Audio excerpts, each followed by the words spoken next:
The public reporter देख रहे हैं आप। इस समय हम मौजूद हैं आजमगढ़ में और हमारे साथ एक शख्स मौजूद है और उनकी माता जी मौजूद है। क्या नाम है आपका? जी साहब, हमारा नाम प्रिंस उपाध्याय है। प्रिंस जी, हम चाहेंगे कि जो भी आपके साथ जो घटना हुई है, आपकी धर्मपत्नी ने ऐसा कुछ किया, वो थोड़ा सा संक्षेप में आप बताइएगा। कैसे क्या हुआ था? शादी आपकी कब हुई थी? साहब शादी हमारी जो है 2022 में 31 मई को हुआ था साहब। जी साहब। अच्छा, शादी आपकी होती है, उसके बाद फिर क्या कुछ ऐसा होता कि ये नौबत आ जाती है कि आपकी पत्नी किसी दूसरे के साथ चली गई? साहब हम आए तो मतलब उनको नौकरी लगवा दिए हैं। मतलब वो जिसे क्या हो, पहले शादी के बाद तो हम बता रहे हैं, आए तो उनको घुमाए टहलाएं, उसके बाद जो करना रहता है वो सब हैं, घुमाना टहलाना ये सब क्रियाक्रम किए। भाई सोचे भाई नई नई पत्नी आई है, कह रही भाई घूमने टहलने, जैसे अपने घर की बहन बेटी होती है उसी तरह दूसरे घर की बहन बेटी होती है। भाई उसका भी कुछ शौक है, चलो भाई घुमा टहला देते हैं। हमने उनके बारे में किया सर। जी साहब। हैं। कब तक थी पत्नी आपकी यहाँ? कब तक थी शादी में जब आई थी? साहब मतलब 2 महीने सर। 2 महीने थी। तो इन 2 महीनों के बीच क्या चला आपके बीच, आपके मम्मी के बीच और आपकी पत्नी के बीच? क्या कुछ बात उस समय ठीक ठाक थी या कुछ बात बिगड़ती उस समय ही नजर आई थी? क्या कुछ हुआ था उस टाइम? वो बोली साहब कि हमारे साथ तुम लखनऊ रहो, हम वहीं हम भी ड्यूटी करेंगे, तुम भी ड्यूटी करना है। हम कहें कि तुम अपना ड्यूटी छोड़ दो, जो पहले करते हो ड्यूटी पानी वहाँ रिजाइन दे दो। हमने कहा कि वो हमारा 60 साल का ड्यूटी है, उसमें इतना बढ़िया पैसा है, हम क्यों तो कहीं नहीं जितना वहाँ कमात होबा या हमारे संग रहबा तो दोनों जन मिल के उतना बनाए लेवल जाए। क्या करते थे आप? क्या ड्यूटी थी आप? हमारा साहब हम होमगार्ड लाइन के रहनी साहब। हाँ जी साहब। तो कहीं जितना तो 30-32 हज़ार रुपया कमाएगा, यहाँ दोनों जन 15-15 कमा लीजिए अच्छे से, 30 हज़ार डबल हो जाए सारे के। हैं जी साहब। इनकी माता जी हैं, हम इनसे भी बातचीत कर लेते हैं क्योंकि घर परिवार में तो कोई था नहीं, इतना बड़ा इनकी फैमिली थी नहीं, बस यही लोग थे परिवार में। आपकी बहू जब यहाँ पर आई थी तो कैसा उनका व्यवहार था? उसका व्यवहार बिल्कुल अच्छा नहीं। तुरंत से उसकी पहली बात तो बोलने का तरीका नहीं था। बोलती थी यहाँ सुनाता था 1 किलोमीटर दूरी। मतलब इतनी तेज आवाज में? इतनी तेज आवाज में बोलती थी। हाँ। क्या वजह थी कि इतनी तेज आवाज में क्यों चिढ़ती थी आप लोगों से? आवाज ही बहुत तेज है। हाँ। और जो है कि जैसे उसके बोलने उठने बैठने का कोई तरीका नहीं था कि कैसे हम बहू आए हैं तो हमें ससुराल में कैसे रहना चाहिए, या उसके माँ बाप उसको सिखाए नहीं थे या वो सीखना नहीं चाहती थी। कैसे उसके पास कोई संस्कार किसी चीज़ का नाम ही नहीं था। इसलिए आए हम लोग, सोचे अच्छा जाने दो, अभी नई नई शादी हुई है, अभी हो सकता है बचपना हो या कुछ भी है, आगे चल के धीरे धीरे आ जाएगा सुधार। भाई कुछ दिन रहेगी, अकेली है, कुछ दिन में आ जाएगा। उसको इतना लाड प्यार मिल गया, दबाव तो था नहीं, इतना लाड प्यार हो गया, वो सुधरेगी कहाँ है और बिगड़ती गई, और लाड प्यार की वजह से और बिगड़ती गई। 2 महीने तक थी तो फिर क्या आप कह रही थी कि शुरू में जब आई तब से उसके व्यवहार ठीक नहीं थे, तो उन 2 महीनों में क्या कुछ ऐसा हुआ? ऐसा कुछ नहीं, जैसे उसकी बातें व्यवहार नहीं, लेकिन हम लोग कुछ नहीं बोलते थे तो कुछ नहीं होता था। इधर उधर लड़कों से बात करना अथवा करना, और कहते हमारा वो लड़का हमारे नाम का स्टैचू लगा कर घूमता था, वो फला लड़का हमारे नाम का स्टैचू लगा कर घूमता था, तो फला लड़का हमारे नाम से 10,000 रुपया फेंक देता था, ये करता। तो उसको हमने समझाया, हमने कहा देखो बेटा, जो भी तुम अपनी लाइफ में की होगी उससे नहीं मतलब है, ये सब बात ये ससुराल है। तुम ये सब कह रही हो, मान लीजिए हम लोग कुछ नहीं कर रहे हैं, समझ रहे हैं, लेकिन मेरे लड़के से बात बार बार रिपीट मत करो। आदमी ये सब चीज़ कम बर्दाश्त करेंगे। मान लो हमारा लड़का सीधा है, वो सुन करके सहन कर रहा है, लेकिन कोई सहन नहीं करे। ये सब बात जो है, जो अब तुम क्या की हो क्या नहीं की हो उससे हमसे मतलब नहीं। शादी हो गई अपने जगह पे, अब जैसे संस्कारी बहू रहती हूँ वैसे बनकर रहो, और कोई कमी पड़ती हमारे यहाँ तो उसको बताओ। अच्छा 2 महीने बाद फिर वो चली गई अपने। मतलब उस समय ही आपको उसके चरित्र के बारे में पता चल गया कि ये लड़की कैसी है। लेकिन अब इस बात को लेकर आपने उसके मायके में शिकायत नहीं किया? उसके मायके वाले से हम क्या शिकायत करें? अगर शिकायत करते हैं तो लोग क्या कहेंगे कि हमारे लड़के को ब्लेम लगा रही हैं। यानी आपने कहा ही नहीं? हमने नहीं कहा, कुछ भी नहीं कहा। हमने सोचा कि अपने ही अंदर इसको हम अपने आप में समझा बुझा के ढाल लेंगे, धीरे धीरे वो ढलती जाएगी तो धीरे धीरे अपने आप में अपने परिवार समझेगी, लाड प्यार पाएगी, सुधर जाएगी। लेकिन लाड प्यार देने का हमको क्या रिजल्ट मिला है? यही बदनामी। यही बदनामी मिला और कुछ नहीं मिला। अपने इज्जत को छुपाया और वो इज्जत फिर बची इज्जत तो नहीं। मैं धक्के उड़ा दी। इसके बाद क्या कि वो जब 2 महीने बाद चली गई, फिर वहाँ जाके अपने क्या बातचीत की, क्या उसके माँ बाप चढ़ाए बढ़ाए, उसकी सबसे बड़ा वो घर बिगाड़ने में, उसको बिगाड़ने में उसकी माँ का हाथ है। उसकी माँ बार बार उसको हमेशा बढ़ावा देती थी, क्योंकि वो लोग उसी की कमाई, वो बचपने से कहीं कपड़ा की दुकान पर कहीं था, वो लोग बहाना करते थे हम लोगों से कि स्कूल में पढ़ाती थी, ऐसा कुछ नहीं था। किसी मियाँ की दुकान पर, कपड़ा की दुकान पर काम करती थी। वो लोग तो बचपन से उसकी कमाई खाए हैं, उसका हर तरह, और वहीं से ये चरित्रहीन अपने मायके से थी। अच्छा, फिर इस 2 महीने में आपने सब कुछ देख लिया, समझ लिया, और उसके मायके में आपने शिकायत भी नहीं की, आपने सोचा कि सुधरने का मौका देते हैं, सुधर जाएगी। उसके बाद फिर दोबारा कब आपके यहाँ वो आती? तो हमारे यहाँ फिर दोबारा आती है 2023 में 12 मई को, 12 मई को आती है। और इसके बाद फिर 29 नवंबर को, जब हम लोग नौकरी करने से मना कर दिए, जब ये जल मिशन में करने लगी, जो सुबह से यादों के साथ होटलबाजी करने लगी, ये आते थे 5 बजे, वो आती थी 9 बजे, तो हम लोग नौकरी करने से मना किया।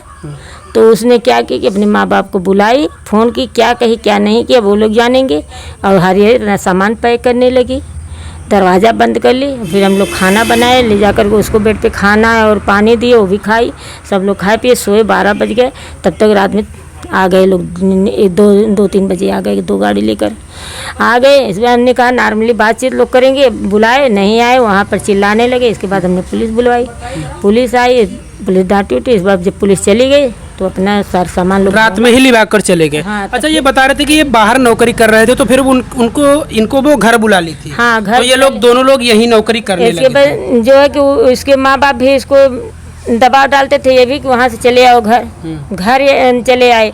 तो सोच रही थी नौकरी छूट जाएगी तो हार मान करके हमारे लखनऊ चलेंगे और हमारे अंडर रहेंगे, अपनी माँ बहन से कोई मतलब रिश्ता नहीं रखेंगे। और उसका मेन मकसद था कि यहाँ किसी से कोई मतलब ना रखें, जो है हम ही को देखें। अच्छा, आपको आपके बेटे से दूर रखना चाहती थी मेरी बेटी को। तो इसके बाद तो अगर हमारा बेटा मुझसे दूर चला जाता तो मैं क्या करती बताइए? एक ही बहू हो, एक ही, तो हम क्या बिगाड़ रहे हैं आपका? अरे हम तो सपोर्ट कर रहे थे, तुम नहीं कुछ कर रहे तो मैं बना कर खाना खिला देती थी, मैं तुम्हारा सब कुछ कर देती थी, जो तुम्हें करना चाहिए वो मैं कर रही थी। मतलब आपके प्यार में कोई कमी नहीं थी, जो जिस तरीके से बहू के साथ या बेटी के साथ किया जाता था वही बर्ताव था। वही मैं जो बेटी के साथ लोग उतना नहीं करेंगे जो मैं बहू के साथ की। आप पूछ सकते थे, मेरे गाँव में, मेरे टोला मोहल्ला में आप पूछ सकते थे। तो फिर यहाँ ये नौकरी करने लगी, ये भी साथ में थे नौकरी, तो फिर ये दूसरे के झांसे में जब वो ड्राइवर से चक्कर चलने लगा तो मेरे बेटे को मारना पीटना शुरू कर दी, रास्ते में मारना पीटना शुरू कर दी। इनसे कोई मतलब नहीं रखती थी। जब ये रूम में जाता था, मुझसे दूर रहिए डांट कर निकाल देती थी। और इसके बाद फिर अपने माँ का ड्रामा करके जब वो चली जाती थी 29 नवंबर को, तो वहाँ से अपना उसके साथ फरार हो गई। क्या नाम है उसका जिसके साथ गई है? सुभाष यादव। और बीबी बच्चे वाला है वो? हाँ, 4 बच्चे हैं, उसकी बीबी है, उसकी माँ है, उसके पूरे परिवार हैं। वो 4 बच्चे का बाप है और उसकी बीबी भी है। अच्छा, यहाँ से जब उस रात वो गई थी तो उस रात क्या बातचीत हुई थी, क्या समझौता हुआ था? कोई अपनी बेटी को अगर अपने उसके ससुराल से रात में इस तरीके से ले जाए, और फिर क्या समझौता हुआ कि फिर नहीं आएगी या कुछ, क्या बातचीत हुआ? कुछ नहीं, वो कहीं ऐसा तो नहीं था कि नहीं, जो गांव में कहते कि छोड़ो वाला मसला तो नहीं था? तो वो बोली है कि हम इनके साथ मैं नहीं रहूँगी। अच्छा, बोल कर हाँ, गई थी यहाँ से? बोल के गई थी, हाँ, मैं नहीं रहूँगी, मैं नहीं रहना चाहती हूँ यहाँ। तो इसके बाद उसका बाप उसका माँ सब लोग लेकर चले गए। मैंने रात में आए होते 4 साढ़े 4 बज गया। इसके बाद अपना रात में सर सामान निकालना शुरू कर दिए, निकाले। हमारे गांव के भी लोग थे मौजूद, जब आए भाई देखे, हल्ला गुब्बार हुआ।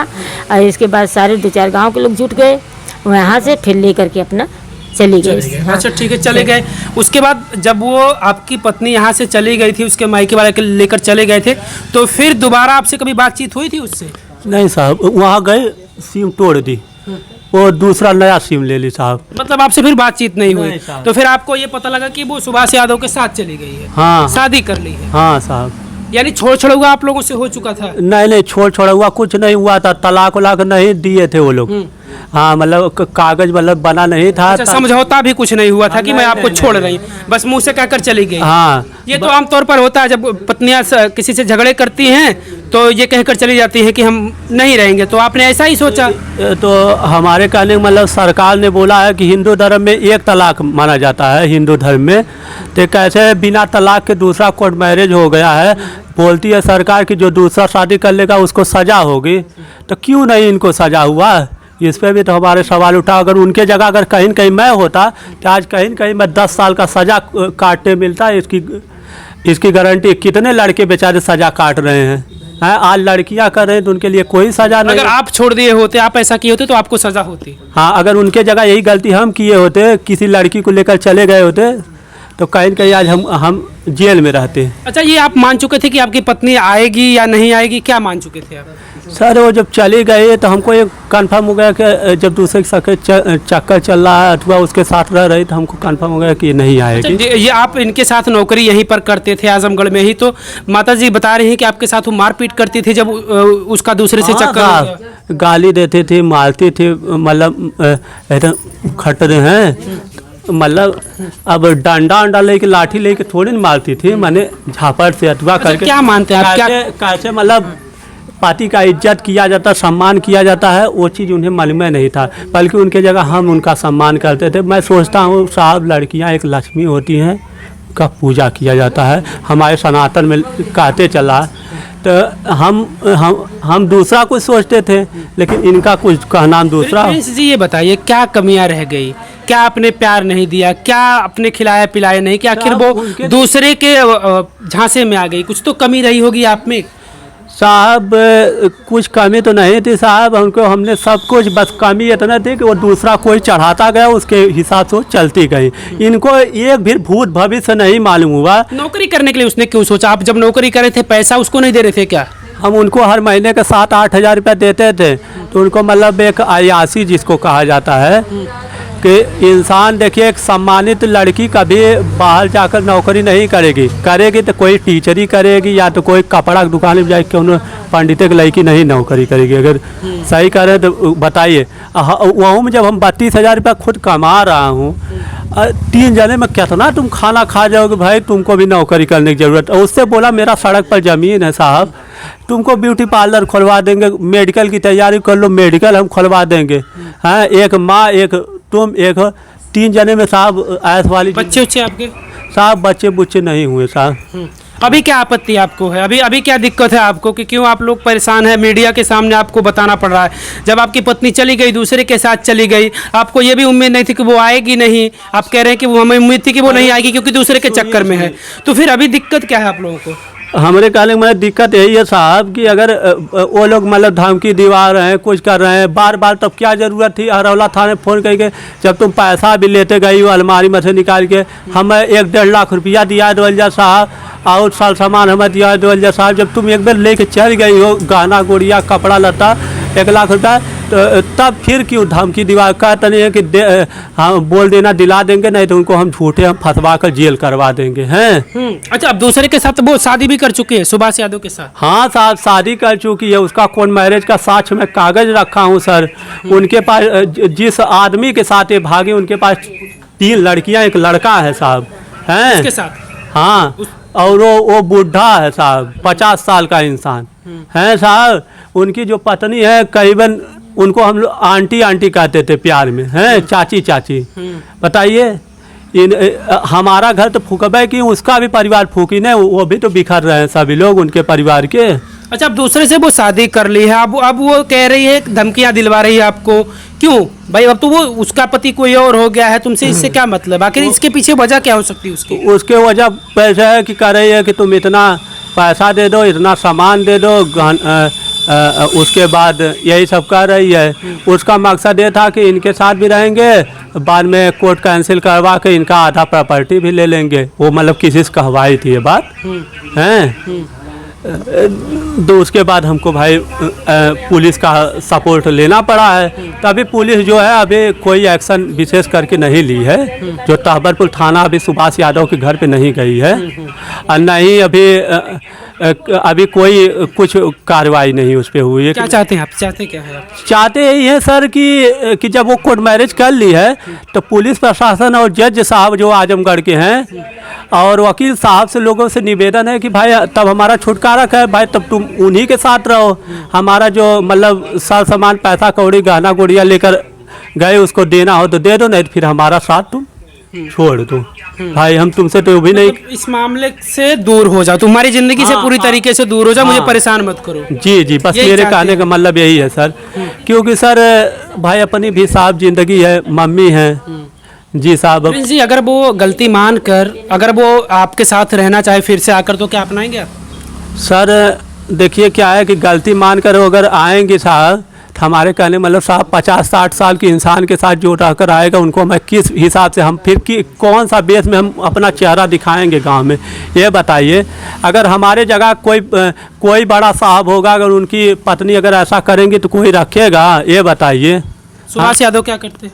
सुभाष यादव साहब ऑटो चलाते हैं, ऑटो ड्राइवर साहब। वो ड्राइवर थे? हाँ। अच्छा, काम के दौरान वही मुलाकात हुई थी? हाँ जी साहब, हम काम के दौरान मुलाकात उनका हुआ था साहब।